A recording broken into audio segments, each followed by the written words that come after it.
कि आजकल के बच्चे भी गजब खा रहे हैं। आजकल के बच्चे भी गजब खा रहे हैं, परीक्षा में न जाने क्यों इतने नंबर ला रहे हैं। आजकल के बच्चे भी गजब खा रहे हैं, परीक्षा में न जाने क्यों इतने नंबर ला रहे हैं। हम तो 7-8 भाई थे, पढ़ाई में खूब दिल लगाया करते, तब जाके सबके मिलके 60-70% आया करते। और फिर भी देखो, हौसले इतने बुलंद थे कि कभी उदास नहीं हुए। हौसले इतने बुलंद थे कि कभी उदास नहीं हुए। एक साल में 2 भाइयों से ज्यादा कभी पास नहीं हुए। घर वालों ने जो पुस्तकें एक बार दिला दी, सारी जिंदगी उनको ही चला दी।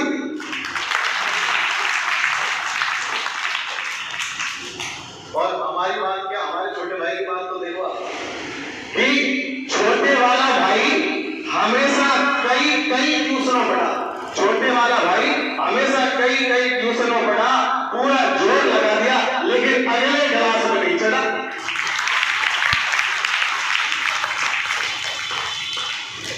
जब क्लास में नहीं चढ़ोगे तो विद्यालय क्या करेगा? विद्यालय को तो सब परेशान होकर के वही कदम उठाना पड़ेगा जो विद्यालय उठाते आएंगे। एक दिन नाम ही कटवाना पड़ा। दरअसल उसे जबरदस्ती ही स्कूल में डलवा दिया। पहली कक्षा में दाखिला करवाया था, 5 साल बाद पहली से ही उसको निकालना पड़ा।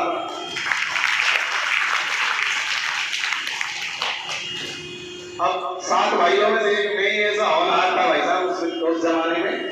सुनो कि 12वीं में मेरे अकेले के 43% आए थे। 12वीं में मेरे अकेले के 43% आए थे। घर वाले क्या, रिश्तेदार तक खुले नहीं समाये थे। रिजल्ट देखकर लौटा तो बड़ी अद्भुत घड़ी थी। रिजल्ट देखकर लौटा तो बड़ी अद्भुत घड़ी थी। बड़ी हुआ दरवाजे पर आरती का थाल लिए हुए खड़ी थी। कहने लगी कि बच्चे ने इतिहास रच दिया। उसी खुशी में सुबह की सभा में और शाम का भंडारा रख दिया। आज तो बेटे ने इतिहास रच दिया, 12वीं पास कर भंडारा सभा में ही बोल जाया करती थी पहले। पिताजी ने पूरे घर में सफेदी करवा दी, मार्कशीट शीशे में जलवाकर। पिताजी ने पूरे घर में सफेदी करवा दी, मार्कशीट शीशे में जलवाकर ड्राइंग रूम में सजवा दी। यूं समझ लो बधाई देने वालों के तांते लग गए। यूं समझ लो कि बधाई देने वालों के तांते लग गए। पिताजी धन्यवाद कहते थक गए। और बड़ी अम्मा जी ने तो यहां तक कह दिया, अब जब तक इसकी पढ़ाई चलेगी घर में देसी घी का चलेगा, अखंड दिया। बताओ बड़ी मम्मी ने यहां तक कह दिया, जब तक पढ़ाई चलेगी, जब तक घर में अखंड दीपक जलेगा। और देखो ये अलग बात है, पढ़ाई बीच में ही छुड़वानी पड़ी। ये अलग बात है कि पढ़ाई बीच में ही छुड़वानी पड़ी। 6 महीने से पहले ही जोत बुझानी पड़ी। बड़े भाई ने तो तब अचंबा खाया। बड़े भाई ने तो तब अचंबा खाया जब अगले दिन देश के बड़े बड़े अखबारों में मेरा नाम नहीं आया। घर वाले नाम आया अखबारों में, सब कुछ रह गया धरा का धरा। सब कुछ रह गया धरा का धरा। दाखिला फिर करेस्पॉन्डेंस में मिला, लेकिन न कोई शिकवा न कोई गिला। पत्राचार से कमी पड़ी करते, साल लगा दिया करते, उन्हें अगली साल कक्षा का मॉनिटर बना दिया करते। पहले कई स्टूडेंट ऐसे होते थे जो फेल होते खूब बड़े हो जाया करते। तो जो बच्चे कक्षा में कई साल लगवा दिया करते, तो उन्हें अगली साल कक्षा का मॉनिटर बना दिया करते। वही बच्चे आज विजेता बन गए। वही बच्चे आज विजेता बन गए और उस टाइम के सारे मॉनिटर आज देश के नेता बन गए। ये नेता करें ना, ये सारे के सारे एक बार जो 10 मिनट पहले और क्या है। लेकिन आज बच्चे जाने किस तनाव में रहते हैं। लेकिन आज बच्चे जाने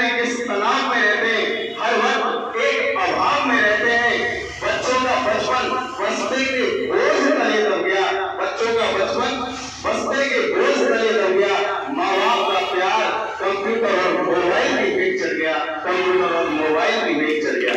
धन्यवाद। सब्जेक्ट्स को लेके और आर्ट्स सब्जेक्ट के माध्यम से आरएस लेवल की तैयारी करते हैं तो मैं मानता हूँ आपका सिलेक्शन बहुत आसानी से हो जाता है। हम चाहे आरएस की तैयारी करें चाहे हम आईएएस की तैयारी करें, हाँ फर्क इतना सा है कि उसके लिए हमें ग्रेजुएशन होना जरूरी है, लेकिन उसका भी तरीका है। उसका तरीका क्या है कि मोस्टली संख्या में बच्चे ऐसे होते हैं जो ग्रेजुएशन के बाद में कंपटीशन की तैयारी करते हैं। उनका जो 3 साल का पीक समय होता है, उनके मन में जो जोश होता है वह जोश उस समय तक खत्म हो चुका होता है, 70% खत्म हो चुका होता है ग्रेजुएशन के बाद जो बच्चे तैयारी करते हैं। और सीनियर के साथ हम जैसे करते हैं बहुत अच्छा जोश होता है, एनर्जी होती है हमारे शरीर के अंदर, दिमाग हमारा बिल्कुल फ्री, हमारे कोई टेंशन नहीं। तो आरएस की तैयारी करने की भी 2 बातें हैं। अगर आप सीनियर के बाद तैयारी करने के लिए जाते हो तो आपके पास 3 साल का समय होता है। गंगापुर में तो आरएस की कोई कोचिंग नहीं है, लेकिन जयपुर में अच्छी कोचिंग है, वहाँ से हम इस चीज़ की तैयारी कर सकते हैं आरएस लेवल की।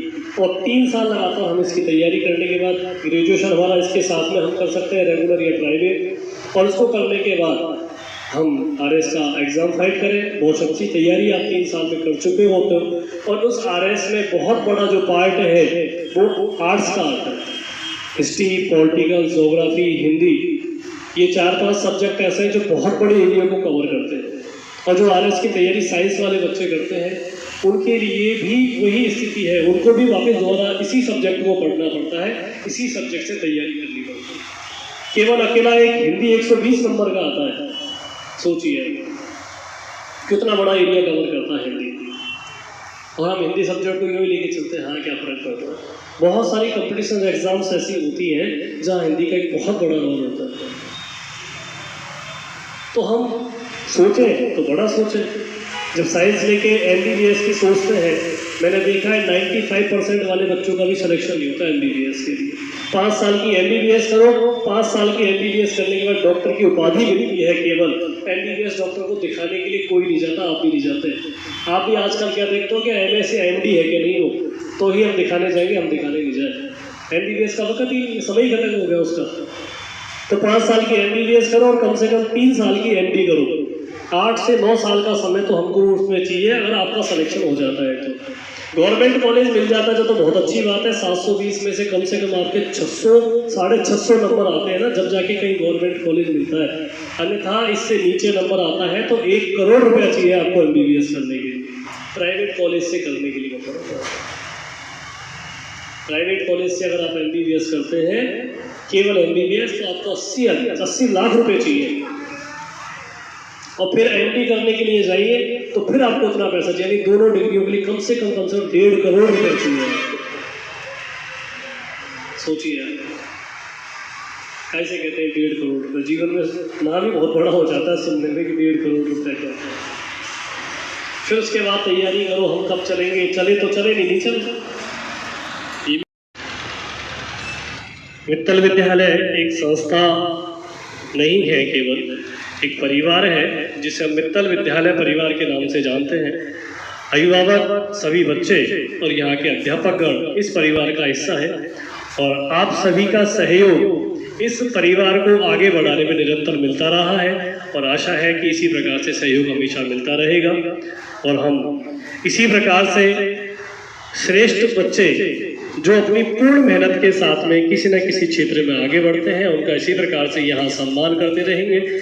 जैसा कि हम आज यहाँ स्पेशली 12th बोर्ड परीक्षा में जिन बच्चों की अच्छी मार्किंग रही है, 70% से अधिक जिन बच्चों ने प्राप्त किए हैं, उनका सम्मान करने के लिए यहाँ एकत्रित हुए हैं। हमें बड़ा गौरव होता है इस बात पे कि लगभग 50% बालक ऐसे हैं, 100% रिजल्ट रहने के साथ में 50% बालक ऐसे हैं जिनकी 70% से अधिक है। एक बार जोरदार तालियां हो जाए इन सभी बच्चों के लिए। मुश्किल से ही कोई गंगापुर सिटी में लगभग 200 विद्यालय संचालित हैं। मुश्किल से ही कोई ऐसा विद्यालय होगा जहाँ के लगभग 50% बच्चों की 70% से अधिक मार्क्स रहे हो। ये इन अभिभावकों का अथक प्रयास, अटूट विश्वास इस विद्यालय के प्रति, इस अध्यापकों के प्रति और इन बच्चों की विशेष मेहनत जो उन्होंने दिन रात की है, और जैसा कि मैं इनसे बीच बीच में कहता रहा, बच्चा ऐसा काम करें जो हमारा एक फोटो यहाँ बैनर पे लगे, और जब हम कभी इस रास्ते से निकले, हमारे माँ बाप इस रास्ते से निकले, तो उनको बड़ा गर्व हो कि देखो मेरे बच्चे का फोटो लगा हुआ है। प्रयास बहुत अच्छा रहा है। कुछ बालक ऐसे थे जिनके प्रति हमारे दिमाग में बहुत बड़ा डाउट था, कहीं ऐसा ना हो ये बच्चे फेल हो जाए, ये बच्चे फेल हो जाए। लेकिन जब रिजल्ट आया तो हमें भी बड़ा ताज्जुब हुआ कि देखो इन बच्चों ने लास्ट टाइम पे भी जाके इतनी मेहनत की है कि उनके परिणाम भी हमारी अपेक्षाओं से अधिक अच्छे निकले। लगभग 3 बालक ऐसे हैं जिनके 70% क्रॉस करने में केवल 2-2, 3-3 नंबर रह गए, अन्यथा वो बच्चे भी 70% के क्राइटेरिया में जाते हैं। लगभग 2-3 बच्चे ऐसे हैं जिनकी लगभग 58.59 या 59.5% बनी, तो 2-5 नंबर उनके रह गए जो फर्स्ट डिवीजन को क्रॉस करने से रह गए। वो भी वरना उनकी मार्कशीट में भी साथ में लिखा हुआ था फर्स्ट डिवीजन। कुछ बच्चों ने चिंता उसी समय की जैसे जैसे हम बताते गए, माँ बाप कहते गए, वैसे वैसे चिंता करते गए। और कुछ बच्चों ने थोड़ी सी लापरवाही बरती कि उन्होंने माँ बाप का और हमारी बात का पूरा वेटेज नहीं दिया, और नतीजा ये निकला कि अब उनको ये अफसोस होता है कि यार हमारी मार्कशीट पे भी ये लिखा हुआ था फर्स्ट डिवीजन, मैं कितना सा दूर रहा। जो बालक काफ़ी दूर रह गए, मान लो किसी की 50% बनी है, वो बालक हमारी निगाह में ऐसा था कि लगभग शायद 36 या 40% ही बना पाएगा, लेकिन वो 50% तक पहुँचा।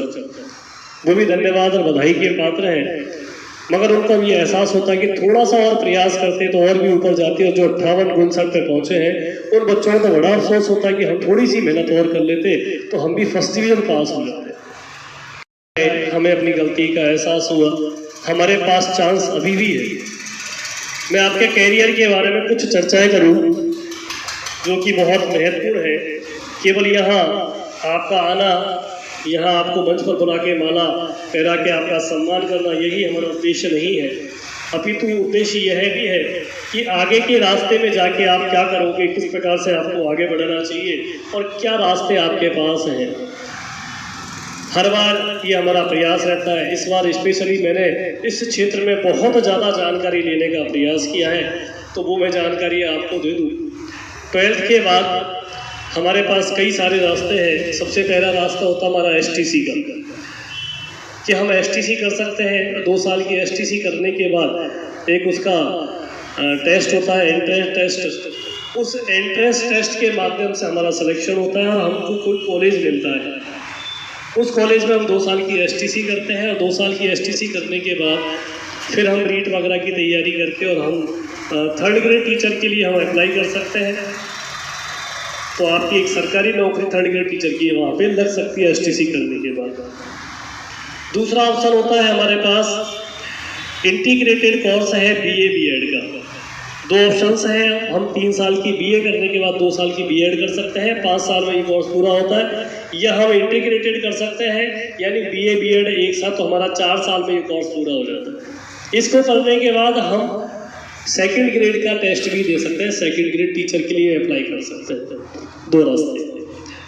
तीसरा रास्ता होता है कि हम ग्रेजुएशन करने के बाद पोस्ट ग्रेजुएट करें, यानी MA करें। और MA B.Ed जब हम हो जाते हैं तो MA B.Ed के बाद, ये बात की बात है आपकी, अभी लेटेस्टली नहीं है, हम 1st ग्रेड का टेस्ट भी दे सकते हैं। ये हमारा टीचरशिप का रास्ता रहा। टीचरशिप के रास्ते के बाद एक बहुत सारे रास्ते निकलते हैं आर्ट्स वाले बच्चों के लिए और बच्चों के लिए भी, कि हम SSC, रेलवे, पुलिस, बैंक, पटवारी, वनरक्षक, ऐसी बहुत सारी एग्ज़ाम्स होती हैं जिनकी तैयारियां गंगापुर में करवाई जाती हैं। और गंगापुर से बाहर जाते हो तो और भी अच्छी तैयारी आप कर पाते हैं। तो वो चीज़ भी आपके लिए है कि आप उन चीज़ों को भी सिलेक्शन करते हैं। SSC के माध्यम से घुसते हैं तो SSC के माध्यम से घुसने के बाद तो और भी बहुत सारे रास्ते हैं। SSC में बहुत सारी पोस्टें होती हैं, उनकी भी हम तैयारी कर सकते हैं। और कहते हैं कि अगर सपना देखते हैं तो बहुत बड़ा देखो, छोटा मत देखो। तो हम छोटा सपना क्यों देखें? हम सोचते हैं अगर हमारे पास साइंस होती तो हम साइंस के माध्यम से डॉक्टर की तैयारी कर चुके होते, बायोलॉजी लेते। हम सोचते हैं हमारे पास मैथ होती तो हम IIT की तैयारी करते, हम इंजीनियर बन जाते हैं। तो मेरा कहना यह है कि मैंने जितना इस क्षेत्र को जाना है, जितना देखा है इस क्षेत्र के अंदर, उसमें यह पाया गया है कि जितनी तैयारी और जितना पैसा आप एक MBBS बनने के लिए, IITian इंजीनियर बनने के लिए खर्च करते हैं, उससे बहुत कम पैसा और बहुत कम समय, 1000 के बाद आपकी काउंटिंग शुरू होती है। 35 मिलता है, 40 मिलता है, 50 मिलता है, IIT में होता है।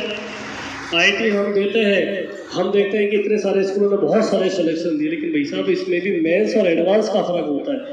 एंट्रेंस एग्जाम, स्टार्टिंग की जो पहली एग्जाम होती है उसमें केवल पासिंग मार्क्स का एक फंडा फिक्स है। जैसे MBBS में 150 नंबर पे आप अगली एग्जाम के लिए फाइट हो जाते हो, तो 150 नंबर कितने से होते हैं, लेकिन आप डॉक्टर नहीं बने हो, आप तो अगली एग्जाम देने के लिए एलिजिबल हुए हो, आपने दे सकते हो, योग्यता आपके अंदर वो चीज़ की आई है।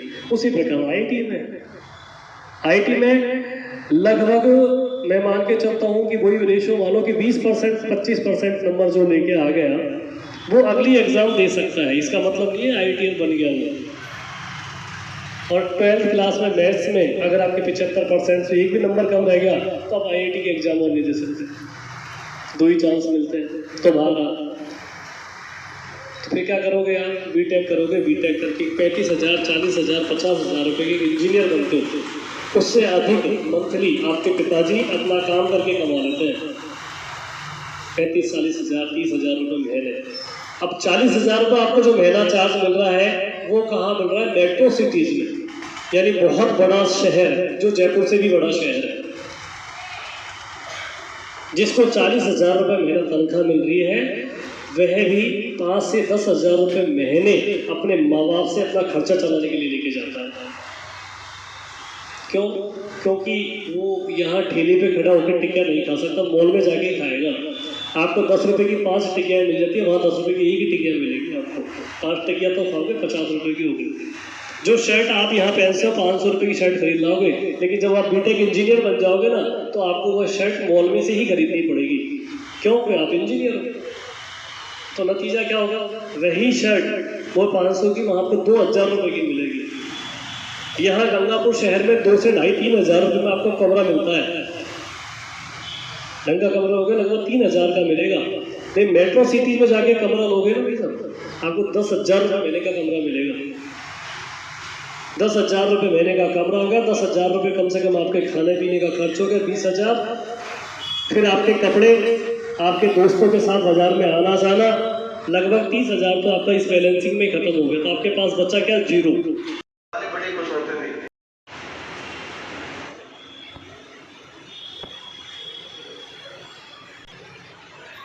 विद्यार्थियों में 5 लक्षण बताए गए हैं।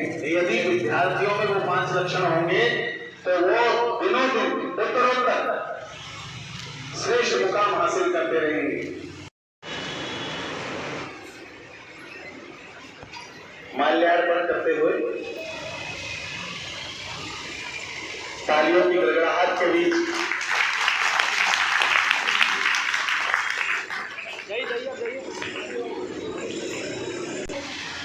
हमारे यहाँ कई ऐसी बात, ये स्वागत सत्कार ऐसे ही होता रहे। भगवान से यही हमारी कामना है कि दिनों दिन उत्तरोत्तर आप प्रगति के मार्ग पर बढ़ते रहो। विद्या की देवी सरस्वती हम यही कामना करते हैं कि आप जहाँ भी जाए।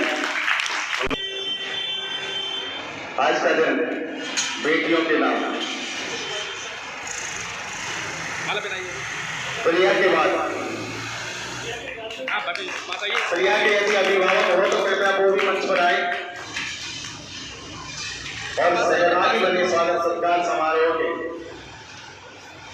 एक बार जोरदार तालियां रहे, सजती रहे खुशियों की महफिल, हर खुशी कितनी सुहानी रहे, सजती रहे। वर्षा की जो 2 बहन है वो भी मंच पर आए और एक अपनी बड़ी बहन से आदर्श ले सीखे और वो भी अगले साल ऐसे ही मंच पर आकर के पारितोष ले। देखिए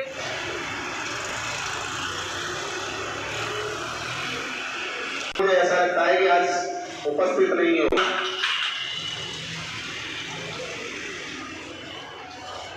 तालियां बजती रहनी चाहिए, तालियों में कोई कंजूसी है।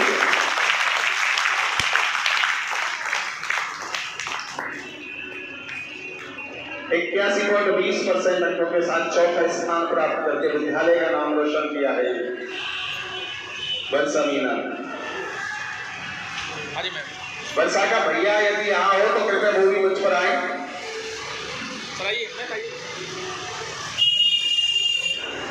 जोरदार ताली एक बार।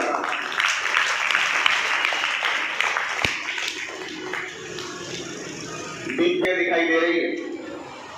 बहुत नाजुक होती है ये बेटियां, बहुत नाजुक होती है ये बेटियां, नाजुक सा दिल रखती है, मासूम सी होती है बेटियां, बात बात पर रोती है और नादान सी होती है बेटियां, रहमत से भरपूर भगवान का खजाना होती है बेटियां। घर जगमगाता है।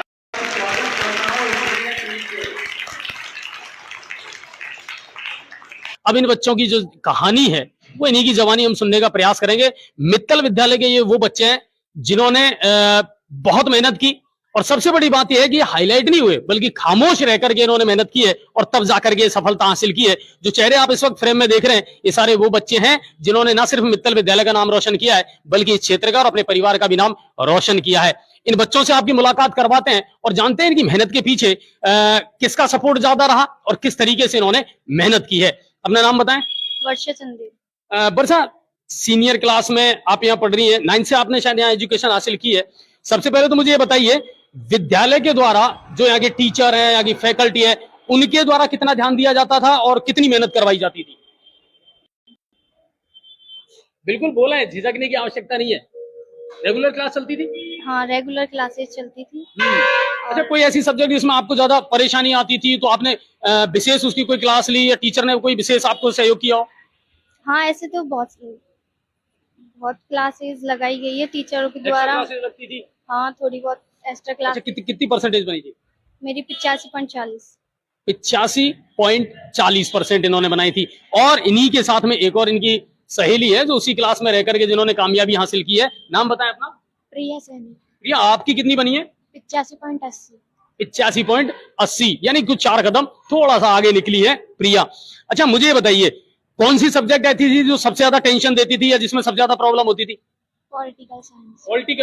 पॉलिटिकल लैंग्वेज टफ लगती थी थोड़ी सी समझने में। तो पॉलिटिकल वाले जो टीचर है उनकी कितनी खोपड़ी खाई, कितनी मेहनत उन्होंने की और कितना सहयोग किया? मेहनत तो बहुत भी की उन्होंने भी और हमने भी। मोटिवेट करते रहते थे। हाँ। और देखिए ये वो बच्चे हैं जो थोड़ा सा अभी झिझक रहे हैं बोलने में, लेकिन धीरे धीरे करके इनका जो हेजिटेशन है ना वो निकलेगा 100%। और अब मैं बात करवाता हूं सियाराम से। नाम में सियाराम है और सफलता हासिल की है। सियाराम, मुझे बताइए कितनी परसेंटेज बनी है? 87.20।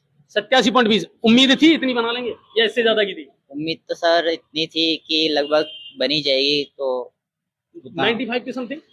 हाँ, मतलब 90 के लगभग उम्मीद थी, तो 87.20। ये आज के बच्चे हैं, ये कम में सब्र नहीं करते। 95 भी बन जाना तो भी ये सोचते हैं सर 98 99 का भरोसा था, पर चलिए कोई बात नहीं। क्या सब्जेक्ट रहे हैं आपके? मेरे पास सर पॉलिटिकल, ज्योग्राफी और ड्राइंग रहे हैं। पॉलिटिकल, ज्योग्राफी और ड्राइंग सब्जेक्ट रहे हैं। ज्योग्राफी जो है प्रैक्टिकल सब्जेक्ट है और इतना आसान भी नहीं है। टीचर जो फैकल्टी है यहाँ की उन्होंने कितनी हेल्प की, वो कितना मोटिवेट करते थे? काफी सभी टीचर सर काफी मोटिवेट करते थे, काफी एक्स्ट्रा क्लास भी हुई है हमारी, और काफी मतलब सभी टीचरों का काफी योगदान रहा है। मतलब कितने घंटे रेगुलर पढ़ाई करना जरूरी है? आपने कितने घंटे की? अकॉर्डिंग मतलब मैंने तो सर ज्यादा ऐसे कोई खास पढ़ाई नहीं की है, मतलब लगभग 2-3 घंटे तो लगभग। और स्कूल में और एक्स्ट्रा क्लास अलग रहती थी? एक्स्ट्रा क्लास अलग रहती थी, पॉलिटिकल की विशेषकर एक्स्ट्रा क्लास अलग रहती थी। हाँ, पॉलिटिकल में बच्चों को जब थोड़ी सी परेशानी महसूस हुई, धर्मेंद्र सर के दिमाग में एक आइडिया आया कि यार क्या किया जाए, और वहीं से एक सोचा कि नहीं, जिस सब्जेक्ट में ज्यादा परेशानी है उस सब्जेक्ट की अलग से कुछ विशेषज्ञों के द्वारा अलग से क्लास लगवाई जाए तो वो ज्यादा बेहतर होगा। और उसी का रिजल्ट था कि पॉलिटिकल में जो बच्चे परेशानी महसूस कर रहे थे आगे जाकर के पॉलिटिकल उनको इजी लगने लगी और तब जाकर के उन्होंने ये कामयाबी हासिल की है। आगे क्या सपना है? अब सीनियर तो पास कर गए, अब यहां से कुछ नई राहें, कुछ नई दिशाएं खुल जाएंगी। IAS RAS बनना है या कुछ और किसी चीज में जाना है या फिर किसी भीड़ का हिस्सा बनना है या भीड़ से अलग हट करके चलना है, क्या सोच रखा है? सर अभी तो ऐसा कुछ खास नहीं है, पर मतलब एसएससी की कंपटीशन की तैयारी करनी है, जी। एसएससी कंपटीशन की तैयारी करनी है। यूपीएससी का भी हाल ही में रिजल्ट आया है, तो कहीं ना कहीं वो जो चीजें हैं ना, वो भी इन बच्चों के दिमाग में क्लिक करती हैं। और बेटियों ने सबसे ज्यादा कामयाबी हासिल की है। आज जब मैं देख रहा था पूरा मित्तल स्कूल का रिजल्ट, तो उनमें सबसे ज्यादा बेटियों ने परचम लहराया है सफलता का। आपका है कुछ आगे क्या करना है अब सीनियर पास करने के बाद में? अब कुछ नई चीजें और आसमान थोड़ा सा खुला है। हाँ, अब 12th के बाद बीए के साथ टीचर की तैयारी करनी है। टीचर बनना चाहती हैं? यस, लड़कियों के लिए बड़ा सबसे सेफ जॉब है कि टीचिंग करो, टीचर बन जाओ, और वो सबसे बढ़िया है। आपका क्या सपना है? यही टीचर। टीचर ही बनना चाहती हैं? ओके, यानी कुल मिलाकर के ये जो अब अपने भविष्य के लिए लड़ रही है, ये आगे जाकर के दूसरों के भविष्य निर्माण के लिए तैयारी करना चाहती हैं, उसमें जुटना चाहती हैं। बेटियां जो हैं अक्सर इसी लाइन को ज्वाइन करती हैं कि टीचर बन जाएं, और माँ बाप को भी कहीं ना कहीं लगता है कि एक बड़ा सेफ जोन है बेटियों के लिए। बेटों की अगर बात करें तो आईएएस प्रशासनिक सेवा में जाना चाहते हैं, जिनके पास साइंस बायो है, मैथ है, वो शायद फिर मेडिकल वाला या इंजीनियरिंग वाला जो फील्ड है उसमें जाना चाहते हैं। लेकिन मेरा इतना मानना है कि गंगापुर सिटी में वाकई में कुछ विद्यालय ऐसे हैं जो बड़े खामोश रह करके मेहनत करते हैं, करवाते हैं, और फिर सफलता की नई इबारत लिखते हैं। मित्तल स्कूल भी उन्हीं में से एक है जहां के इन बच्चों ने ये कामयाबी हासिल की है। हमारी ओर से भी बहुत बहुत शुभकामनाएं इन सबको, बहुत बहुत बधाई। अपना नाम बताएं। दिव्यांश मित्तल। हाँ दिव्यांश, आपके तो शायद पहले मैथ थी, फिर आपने वापस स्विच ऑफ वहां से करके और आर्ट ली, कारण? मैथ फिजिक्स केमिस्ट्री समझ में कम आती थी इसलिए। हाँ, बड़ी बेवफा सब्जेक्ट निकली है ना। अभी क्या इरादे हैं? आरएएस की तैयारी कर। आरएएस की तैयारी करेंगे। और मुझे तो कहीं ना कहीं ना इनके चेहरे से अभी एक वो आरएएस वाली झलक लगने भी लगी है। मतलब क्या होता है कि एक पर्सनैलिटी जो होती है ना, एक व्यक्तित्व जो होता है, वो बहुत कुछ कह देता है, तो वो नजर आ रहा है। अपना नाम बताएं। मेरा नाम दिलराज सैनी है। दिलराज, अपनी कितनी बनी थी परसेंटेज? 76। 76% बनी थी। अब आगे क्या करने का इरादा है? मैं फिलहाल आरएएस की तैयारी कर रहा हूँ। कर रहे हैं? तैयारी शुरू भी कर दी? हाँ। बंदे ने आरएएस की तैयारी शुरू भी कर दी। इनको कहते हैं कॉन्फिडेंस। और हम भी यही चाहते हैं कि बच्चे अभी से जी जान से जुट जाएं, मेहनत करें, तो डेफिनेटली ऐसा कोई मुकाम नहीं है जिसको हासिल ना किया जा सकता हो, या जो सफलता हासिल नहीं की जा सकती हो। और मैंने जैसा आपको शुरू में कहा था कि ये बड़े हाईलाइट और होर्डिंग्स में लगने वाले बच्चे नहीं है, बल्कि ये खामोश रह करके मेहनत करने वाले बच्चे हैं, और ये अपनी नई इबारत लिखते हैं। बहुत मिडिल क्लास फैमिली से, निम्न वर्ग से बच्चे आते हैं, और वही बात है जो अभी मैं सुन रहा था कि लहरों के विपरीत अगर नौका चलाओ और वहां से अगर सफलता हासिल करो, तब मानेंगे कि आप सच्चे नाविक हैं। वरना लहरों के साथ अगर चलते रहे तो फिर आप सच्चे नाविक हो ही नहीं सकते हो। तो आप सबका बहुत बहुत धन्यवाद। इसी तरह की जो छुपी प्रतिभाएं हैं, इनसे लगातार न्यूज़ 7 राजस्थान आपकी मुलाकात करवाता रहेगा। वो बच्चे जिनमें टैलेंट है, जिनमें हुनर है, वो जो है नई इबारत लिखेंगे। और जाते जाते उस शख्स से भी आपकी मुलाकात करवा देता हूं जिन्होंने इनके पीछे कहीं ना कहीं बड़ी मेहनत की है। और मुझे याद है, मैं कई बार जब उनसे मिलता था तो बिजी शेड्यूल रहता था उनका, क्योंकि वो दिन रात सिर्फ बच्चों के बारे में सोचा करते थे। धर्मेंद्र सर, आपको इनवाइट करना चाहूंगा, आइए और ज्वाइन कीजिए मुझे यहाँ पर। तो उनसे भी मुलाकात में आपकी करवा देता हूं। और दर्शकों से चाहूंगा ज्यादा से ज्यादा शेयर करना, क्योंकि बहुत कम चांस ऐसे मिलते हैं जब इन लोगों से मुलाकात हो पाती है। अच्छा लग रहा है। पिछली साल की तुलना में इस साल लगा कि यार थोड़ा सा रिजल्ट कम रहा, लेकिन फिर भी नहीं, पिछली बार की अपेक्षा इस बार और भी अच्छा रहा है। अच्छा। हाँ, और लगभग 50% वाला कैसे हैं कि जिन्होंने 70% क्रॉस किया है ना, जो मेरे लिए भी एक बहुत बड़े गर्व का विषय है। और जिस उद्देश्य को लेकर मैंने विद्यालय प्रारंभ किया, मुझे ऐसा लगता है कि शायद उस उद्देश्य को मैंने बहुत हद तक प्राप्त कर लिया है। अच्छा, एक चीज है, आपके विद्यालय में मैंने नोटिस किया ज्यादातर बच्चे निम्न वर्ग से, किसान वर्ग से, मतलब जिनको कहते हैं ना असली गूदड़ी के लाल, वो आ रहे हैं। और उनको यहाँ तैयार करके, और फिर उनको आज आप देखिए कि वो कह रहा है कि मैं सब आरएएस की तैयारी कर रहा हूँ।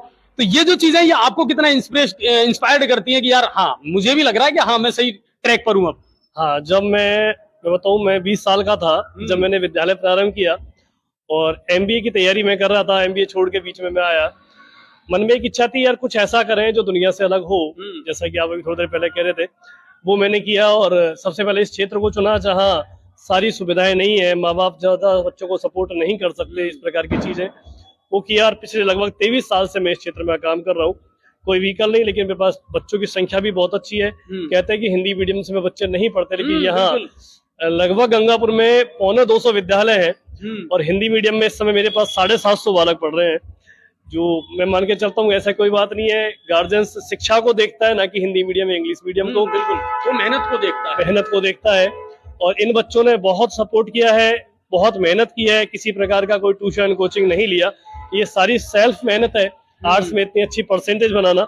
और विद्यालय की एक बच्ची ऑलरेडी पहले आरएस बन चुकी है और अलवर डिप्टी है वर्तमान में, मनीषा गुजर की जो है, सहजपुरा की जो है। बिल्कुल, बिल्कुल। और अभी भी उसी तर्ज पे 2 विद्यार्थी अभी आरएस की तैयारी प्रारंभ कर चुके हैं, दिव्यांश और दिलराज। इन्होंने कोचिंग ज्वाइन कर ली है और इन बच्चों के मन में भी धीरे धीरे इच्छाएं पैदा हो रही है। मुझे बड़ा ताज्जुब होता है कि पहले केवल 50% 40% का बालक आर्ट्स में आता था, अब 80 और 90% के बालक आर्ट्स में आने लग गए। अच्छा, एक चीज है, वो बड़े बड़े होर्डिंग्स, बैनर, जुलूस निकालना, कामयाबी, धर्मेंद्र सर उनसे परहेज क्यों करते हैं?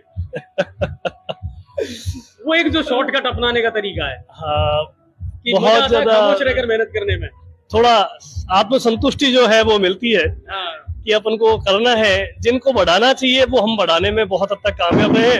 तो मुझे नहीं लगता कि बहुत बड़े प्रचार की आवश्यकता मुझे है, क्योंकि जिन बच्चों से मैं 23 साल पहले जुड़ा था, लगभग 70% परिवार वही है जो भी आज भी मेरे साथ जुड़े हुए हैं। हाँ, अच्छा, एक चीज और मैंने नोटिस की है, ज्यादातर फैमिली वाले ही बच्चे हैं, बहन पड़ गई, फिर उसका भाई आ गया, फिर उसका भाई हो गया, वो चीजें हैं। चलिए, लेकिन कुल मिलाकर के है कि आगे भी लगातार आप क्या कहना चाहेंगे और पेरेंट्स जो है उनसे? मैं लगातार इसी प्रकार से मेहनत करता रहूंगा, हमेशा बहुत अच्छा देने का प्रयास करेंगे और अपेक्षा करूंगा कि ये कामयाबी जो है वो मित्तल विद्यालय परिवार को, इस क्षेत्र को और पूरे गंगापुर को हमेशा आगे लेके आए और गंगापुर अभी जो 3रे पायदान पे है तो पहले पायदान पे आए, ये मेरा पूरा प्रयास रहेगा। चलिए, बहुत बहुत धन्यवाद आप सभी का, बहुत बहुत शुक्रिया, और फिर किसी प्रतिभा से और इसी तरह की संस्था के बच्चों से आपकी मुलाकात करवाएंगे। और दोस्तों, जिस घड़ी का आपको इंतजार था वो घड़ी आ गई है। जी हाँ, अग्रवाल कोचिंग सेंटर के द्वारा अग्रवाल एसएससी कैंपस का शुभारंभ 17 मई से किया जा चुका है, जहां आपके लिए होगा उच्च स्तरीय पाठ्य सामग्री के साथ बेस्ट फैकल्टी का समागम व अध्यापन। यदि आप अपने एसएससी के सपनों को साकार करना चाहते हैं तो फिर हो जाइए तैयार, क्योंकि जब अग्रवाल कोचिंग सेंटर का है साथ तो फिक्र की क्या है बा। एसएससी व रेलवे के बैच में छात्राओं को मिलेगा 50% डिस्काउंट। ऑफर सीमित समय के लिए। एसएससी के न्यू बैच हो चुके हैं प्रारंभ, तो फिर आज ही संपर्क करें। पता Agarwal SSC campus, Kushalgarh lake के सामने, राघव बिग बाजार के ऊपर, नहर road, Gangapur city. Contact number 977-700-3170 और 810-417-2612।